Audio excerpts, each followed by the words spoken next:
The traditional measurement of how we identify poverty is changing in the U.S., but for the United Way, programs across the country and here in Central Georgia supporting families through this change is coming under the title of ALICE. So today we are joined by George McCandless, the CEO of the United Way, to talk more about this. Thanks so much for joining us in studio today. Talk to us a little bit about, what ALICE even means. Talk a little bit about that. Sure. So ALICE stands for Asset Limited, Income Constrained, Employed, which means asset limited means a family doesn't have any wealth, like savings, investment accounts, may not own their home.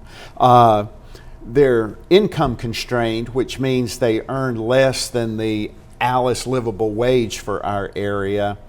But the E is very important. It means they're employed. Yeah. So these are folks, they're working, but they earn above the federal poverty level, but below the real livable wage for the community. So they're at risk of having an unplanned expense that could throw them into financial turmoil. Yeah, talk a little bit about when we started with this term of ALICE and how this kind of began.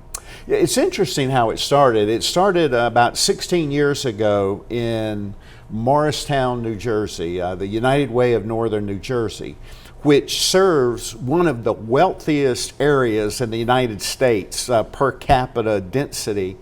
But all of a sudden they started seeing all these new requests for support from families that were struggling.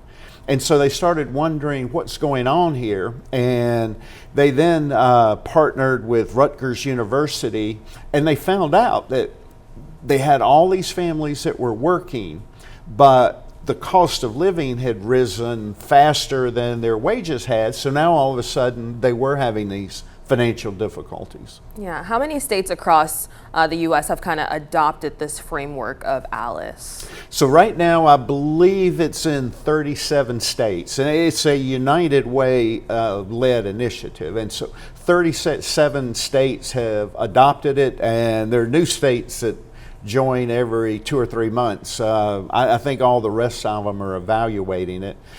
Here in Georgia, we adopted it, the state United Ways, about 3 years ago. Yeah. Kind of talk to us about, who is ALICE, and talk to us about what that kind of looks like here in our local community. Yeah. So ALICE, again, are people, they're working, but they're earning less than the livable wage for this area. And so some people may be surprised. The ALICE livable wage for Central Georgia for a family of 4 with 2 children and child care is just under $80,000 a year. So ALICE families are people that we all know, we may go to church with, we may be one. But they're everything from, waiters and waitresses, mechanics, registered nurses, elementary and middle school teachers, fast food workers, the folks at the dry cleaners, right. People that we all come into contact with every day, and that are the sort of the backbone of our community. Yeah, if people are interested in learning more about the ALICE framework, because this is really interesting stuff, tell them where they can go to learn more about this. Yeah. Go to our website, unitedwaycg.org, and when you go, you'll see the link there for United for ALICE. But yeah, it's very interesting. We show the 8 categories that make up the livable wage, and you can see what they are. But then there's a whole wealth of other indicators that you can go see about, and it's on a county by county level. So if you live in Jones County or Macon County or Forsyth, wherever, you can go see your county and see what the numbers are. Alrighty, well, thanks so much for sharing all this good information. This isn't the end of our conversation, though. Stay with us in our 8 o'clock hour. We're going to continue to talk about the United Way and what they're doing to help ALICE families and how you can get some help. Thanks for staying with us for this conversation in our 8 o'clock hour. We're talking about the United Way framework, ALICE. We're joined by George McCandless, who is the CEO of the United Way of Central Georgia. Thanks so much for staying with us. For people that might have missed it in the 7 a.m. hour, go ahead and re-explain what ALICE stands for. Sure. So ALICE stands for Asset Limited, Income Constrained, but employed. So these are the folks in our community that may not have a lot of savings or investment accounts or own their home. They're income constrained, which only means that they earn less than the livable wage.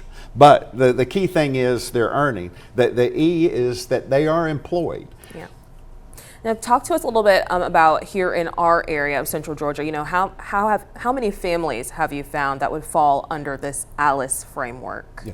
So part of the ALICE analysis is that it goes in and it measures all these, and roughly 1/3 of all the families in Central Georgia are considered ALICE families, which means that they earn less than the ALICE livable wage for our community, which for a family of 4 with 2 children in child care is just under $80,000 a year. Yeah, definitely not surprised to hear that it's 1 in 3, but it's still shocking nonetheless. I loved how in our 7 o'clock hour you said, you know, those are the people that we're sitting in church with. It's people we walk past in the grocery store. It's our dry cleaners. It's all these people. So, you know, go ahead and re-emphasize for us, you know, why people should care to learn more about ALICE or the impact that it's having on our community.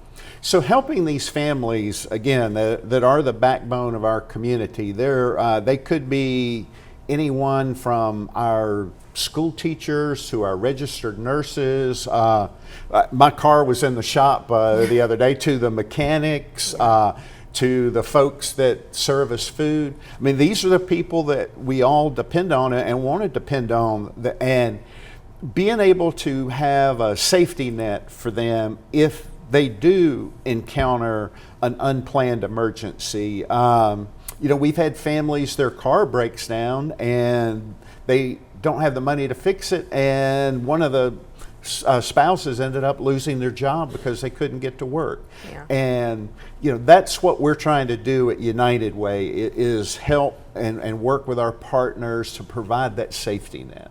Yeah, you just mentioned that obviously the United Way is helping these ALICE families. So talk a little bit about the ways that you guys are actually doing that. Yeah, so again, with some of our partners like Family Advancement Ministries, Crisis Line and Safe House, Brookdale Resource Center, or our 211 service. I hope families know that whatever your emergency may be, if you call 211, it will direct you to where you can get help for that. Yeah, if people in the community are hearing this conversation and they're interested in getting involved in helping these ALICE families through the United Way, how do they go about doing that? Well, you can certainly go on our website and make a contribution. Go to the donate page.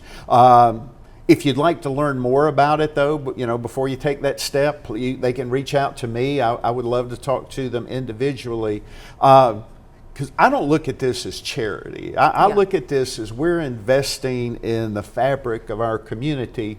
And I would ask folks, if you're not in that situation, well, you know, God bless you, but imagine if one of your loved ones was, and they had one, you know, they were struggling and needed help financially. Wouldn't you want them to be in a community that had this safety net that could help them? Right. Now, if you are interested in helping out and you want to visit that website, it's really simple. Just go to unitedwaycg.org.